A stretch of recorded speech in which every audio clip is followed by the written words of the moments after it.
आज की कहानी में हम सुनेंगे कि कैसे एक लड़के को रास्ते में एक चुड़ैल मिलती है और उस लड़के की ज़िंदगी कैसे बर्बाद होने लगती है। बहुत पुरानी बात है। गोपाल नाम का एक लड़का था। वो बहुत ही गरीब था। उसके परिवार में कुल मिलाकर 5-6 लोग थे, लेकिन कमाने वाला कोई नहीं था। एक दिन गोपाल ने सोचा कि चलो मैं ही कुछ काम ढूंढता हूँ। शायद बाहर मुझे कुछ काम मिल जाए तो मेरे परिवार को 2 वक्त का खाना मिल जाएगा। उसके बाद गोपाल काम की तलाश में शहर चला गया। सुबह से शाम हो गई, लेकिन उसे अभी तक कोई काम नहीं मिला। मन उदास होकर घर जा ही रहा था कि एक आदमी उसके सामने आया। उस आदमी ने कहा कि तुम बहुत उदास दिख रहे हो। गोपाल ने बोला, मैं सुबह से काम ढूंढ रहा हूँ, लेकिन मुझे कोई काम नहीं दे रहा, इसलिए मैं उदास होकर अपने घर जा रहा हूँ। उस आदमी ने कहा कि मेरा एक कपड़े का दुकान है, वहाँ पर तुम्हें काम दे सकता हूँ। बोलो, मेरे साथ काम करोगे? तो गोपाल ने झट से बोला, हाँ मालिक, मैं काम करने के लिए तैयार हूँ। तो उस आदमी ने बोला कि ठीक है, कल से तुम काम पर आ जाना। इतना बोल के वो वहाँ से चला गया। उस आदमी की बातें सुन के गोपाल बहुत ही खुश हो गया और वो अपने घर चला गया। घर जाने के बाद उसने अपने परिवार वालों को बताया कि मुझे काम मिल गया है, तो घर वाले भी बहुत खुश हो गए। गोपाल ने दूसरे दिन से काम पर जाना शुरू कर दिया। उसके घर से दुकान लगभग 10 किलोमीटर की दूरी पर था। उसके पास कोई साधन नहीं था, इसलिए वो घर से सुबह निकलता था तो वापस घर आते आते उसे रात हो जाती थी। रोज का उसका ऐसा ही चलता था। एक दिन गोपाल जब दुकान से घर जा रहा था तो उसने देखा कि रास्ते में एक बहुत ही सुंदर लड़की थी। उसके बहुत लंबे लंबे बाल थे, आंखें भी बहुत बड़ी बड़ी थी और कपड़े भी बहुत सुंदर पहनी थी। जब गोपाल उस लड़की के सामने आया तो वो गोपाल को बार बार घूरने लगी। गोपाल ने एक बार उस लड़की को देखा और अनदेखा करके अपने घर की ओर चल दिया।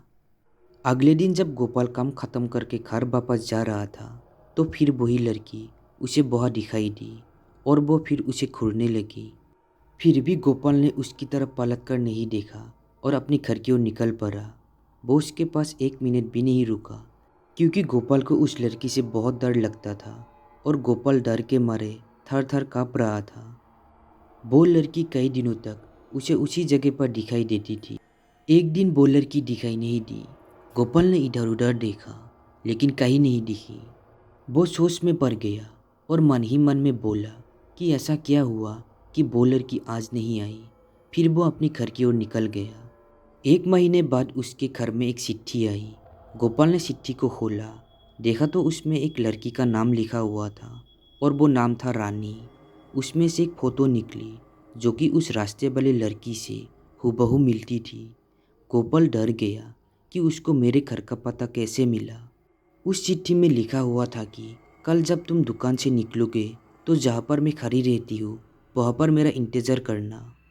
गोपाल उसके दूसरे दिन अपना काम ख़त्म करके दुकान से निकलकर उसी जगह पर पहुँच गया जहाँ वो लड़की खड़ी रहती थी। वहाँ पर पहुँच के देखा तो वो लड़की वहाँ पर नहीं थी। वो बहुत देर तक उसका इंतज़ार किया। जब वो लड़की नहीं दिखी तो वो अपने घर की तरफ चल दिया। गोपाल अपने घर की ओर जा ही रहा था तो उसे याद आया कि जो उसकी चिट्ठी आई थी तो उसमें उसका पता हो सकता है, और वो अपने पॉकेट से वो चिट्ठी निकाली। गोपाल उस पते के अनुसार उस लड़की के घर चला गया। गोपाल ने दरवाज़ा खटखटाया तो एक आदमी आया और बोला, क्या काम है? तो गोपाल ने कहा कि मुझे रानी से मिलना है। उस आदमी ने बोला कि बोलो क्या काम है, मैं उसका पापा हूँ। बेटा उसे गुजरे हुए 2 महीने हो गए हैं। वो एक कार एक्सीडेंट में मारी गई थी।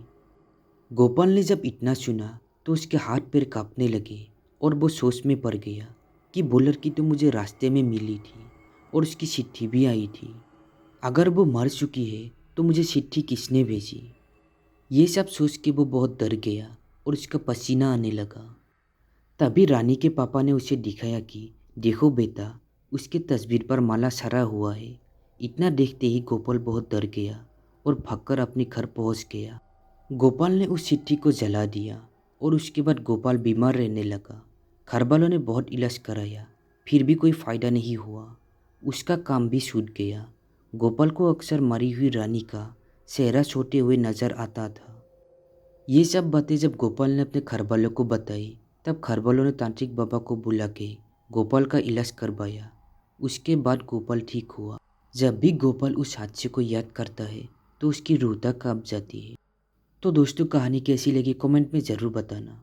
अगर आपके पास भी ऐसी कोई कहानी है जो शेयर करना चाहते हैं, डिस्क्रिप्शन बॉक्स में मेरा ईमेल आईडी है, तो उस पर शेयर कर सकते हैं।